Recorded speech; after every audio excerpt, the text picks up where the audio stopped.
people. It's just been like 21 years since he first developed plans for it. Maybe more than that if it was like in the back of his mind. A lot of things could have changed over time. I mean, J.K. Rowling had she has secret stuff that she never put in, stuff she admitted. You know, and things like characters' backstories and stuff. Mm-hmm. So there could have been Professor things McGonagall. a lot. So, and maybe he just changed it to fit what he felt. Perhaps. I think Dom's Still looking for something, I guess. Yeah. Huh? Yeah, this doesn't say when they divorced. Well, that might be. Oh, right. Really? Never mind. I've found it. They divorced January 3rd, 1990. 1990. Okay, he came up with plans for it in 1990. Oh. January 3rd. That means the new year just started. So, yeah. I mean, to me, that's like even more evidence. It came up with plans for a sequel when they divorced, the same year they divorced. I mean, to me, that really says something. Yeah. Because I'm sure that was a very kind of emotional time for him, and he probably needed to get some of his emotions out or something. I mean, I couldn't really find anything about why they divorced. I mean, obviously, there's no bad blood in between them. They still talk to each other, and, you know, if not, you know, in the romantic way still, love each other as friends, and it's, I believe that Sarah could platonically love him, but I believe Andrew has a different kind of love for her, but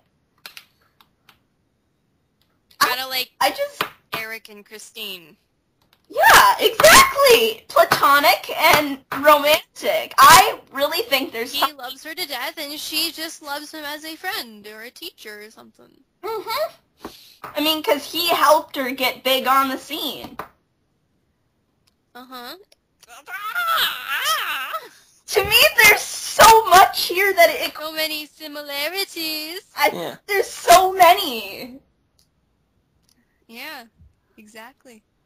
I just find it hard to... It's almost creepy. It's almost creepy. Was just a product of greed. I find it really hard. So if that's the case, I have a little bit more respect for Andrew Lloyd Webber. I can understand why he would have written this now. And the thing with the lyrics, I mean, the lyrics... You know what I don't understand what was written? What? Phantom of Manhattan. What? Give me a reason for that. Once again, I mean, that could be for the same reason. I mean, there are parts of it that were really weird, but maybe he just thought the musical wasn't going to happen. But he wanted to get it out in some way. Yeah. That was published in what year again? 1999. Yeah. I mean, according to Wikipedia, Love Never Dies is supposedly based partly on Phantom of Manhattan. Well, yeah, that's obvious if you've read the book, and then I mean, Dom, I know you haven't, and you haven't seen Love Never Dies either, which I find weird considering you live in England.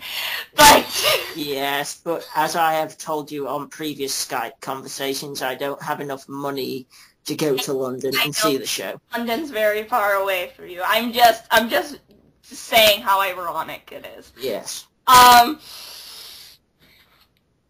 But where was I going with this? Oh, if you, I mean, I know, Dom, you know the plot line, but yes, you've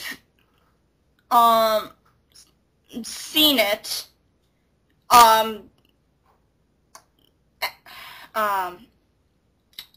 and I, We've seen it, and have you read Phantom of Manhattan? I did. Yeah, I did. Sadly. And, I mean, you can tell it was obviously the same story. There are some really weird parts about, like, what was the... And luckily they took the really weird parts out. The conversation with Jesus and stuff. Not that I'm saying that... If you read the book, you understand what I mean. If you haven't read the book, you might be... If you're a Christian, you might be saying, hey, there's nothing worth talking with Jesus. I mean, this wasn't praying. This was not praying. This was different. Not at all. And it was presented in a weird I would say read the book. Very, very weird way. Say read the book in order to understand, but I kind of don't want you to read the book, but just trust me or go and read it at your own discretion. Unmasked. It's like Unmasked. It's like, you want to read it because you want to see how bad it can be. But at the same time, you really, really don't want to read it. Yeah.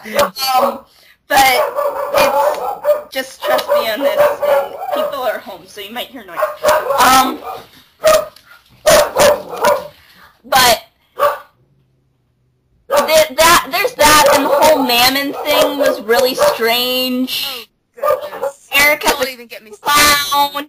Erica's a clown was just bizarre. Terrifying. I mean, they took out some of the really weird points. And I have to say, in that sense, you did doctor it up a little bit, but I think it was him pouring his heart out. Yeah. So, that's what I think. Any more thoughts on that? It's really loud here.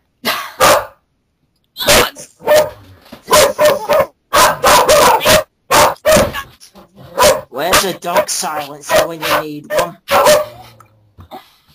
It'll come down.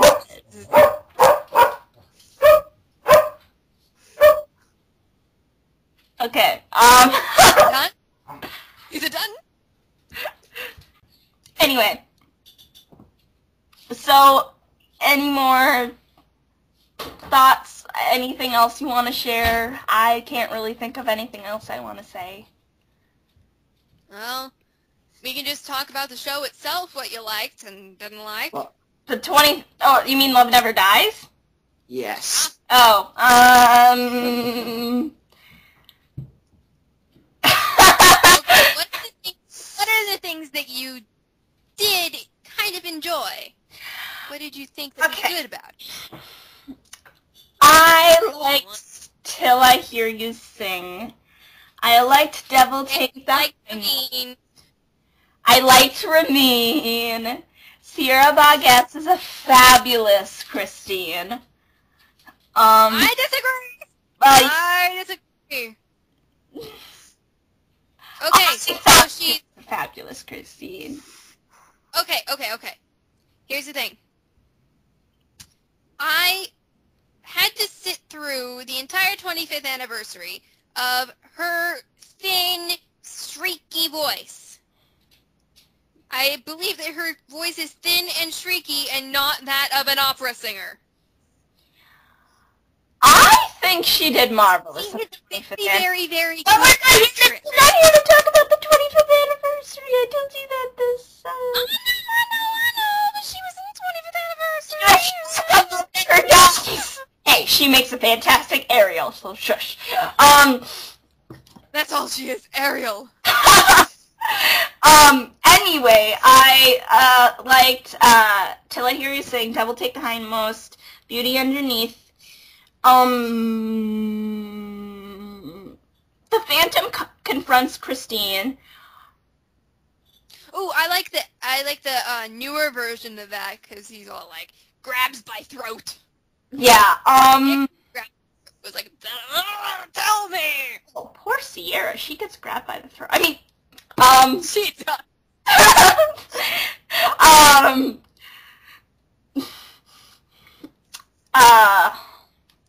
What are the other songs? There were a couple other songs that I liked, but I can't remember which ones they were.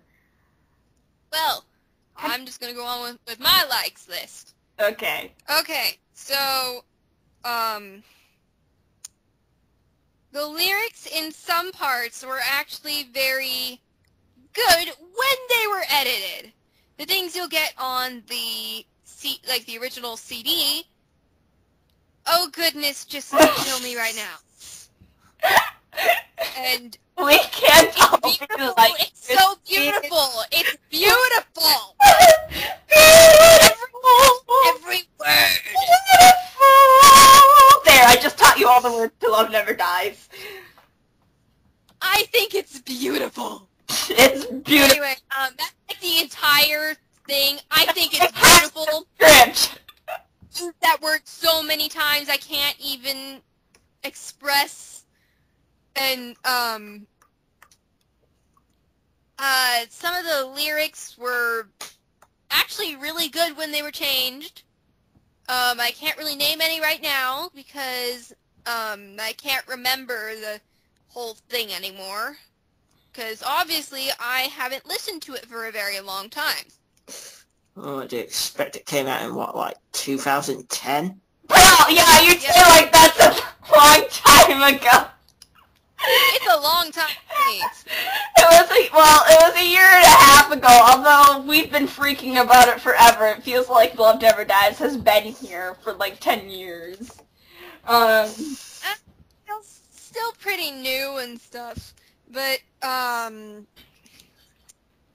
you know, I like the changed lyrics. I do like the idea of Eric having his whole lair being like all up in the sky and all This guy. creamy and Well, one thing that I like, the one little detail that I liked about this is, you know, before he was below the Opera House. Now, if he's gonna have a sequel, now he's above everything else. I mean, I like that contrast. It's yeah, and just let's see. and visually, I know visually it is stunning. By the set. And some of the actors that play Gustav are so freaking adorable. I just want to like squeeze them and have them like, sing all day long with like a little. I want to name them Timothy with like a little hat. I want to name them Timothy. It's borderline racist, but